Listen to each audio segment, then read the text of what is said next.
জ্বলন্ত গর্ত, যা দিনের আলোতেও মনে করায় নরকের আগুন। এটি তুর্কমেনিস্তানের দরভাজা গ্যাস ক্রেটার, যা সারা পৃথিবীতে পরিচিত দ্য গেট টু হেল নামে। আজ আমরা জানবো এই ভয়ঙ্কর স্থানটির রহস্যময় ইতিহাস এবং এর ভয়াবহতা নিয়ে। দরভাজা গ্যাস ক্রেটার তুর্কমেনিস্তানের কারাকুম মরুভূমিতে অবস্থিত।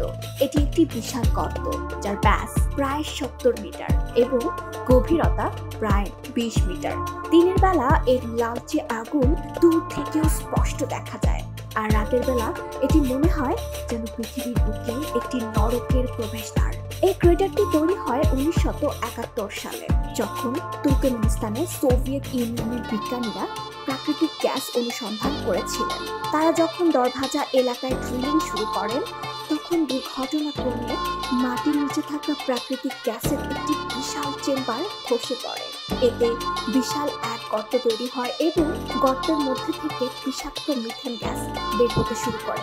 বিজ্ঞানীরা বিষাক্ত গ্যাস থেকে পরিবেশকে রক্ষা করার জন্য গর্তটিতে আগুন ধরিয়ে দেন। তাদের ধারণা ছিল কয়েকদিনের মধ্যেই এই আগুন নিভে যাবে হয়তো, কিন্তু অবাক করার বিষয়, সেই আগুন আজও জ্বলছে প্রায় 50 বছর ধরে।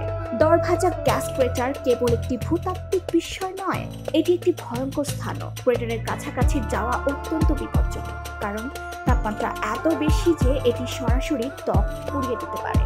এছাড়াও চারপাশে তীব্র গ্যাসের গন্ধ শ্বাসকষ্ট সৃষ্টি করতে পারে। এই ক্রেটার আমাদের মনে করিয়ে দেয় প্রকৃতি কতটা শক্তিশালী এবং একই সঙ্গে ভয়াবহ। এটি প্রমাণ করে মানুষের ভুল একটি জ্বলন্ত নরকের সৃষ্টি করতে পারে। আজ দরভাজা গ্যাস ক্রেটার একটি পর্যটন কেন্দ্র হিসেবে পরিচিত। বিশ্বের বিভিন্ন স্থান থেকে ভ্রমণকারীরা আসে এই স্থানটি দেখতে।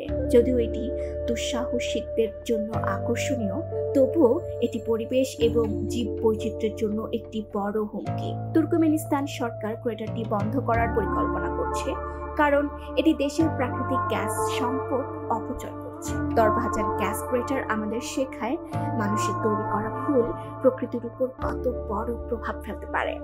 এটি যেমন ভয়ঙ্কর তেমনি আশ্চর্যজনক। আপনি কি কখনো এই স্থানটি পরিদর্শন করতে চান? কমেন্টে জানাতে ভুলবেন না। আর এই ধরনের আরো রহস্যময় স্থান সম্পর্কে জানতে চাইলে চ্যানেলটি সাবস্ক্রাইব করে রাখুন। ধন্যবাদ।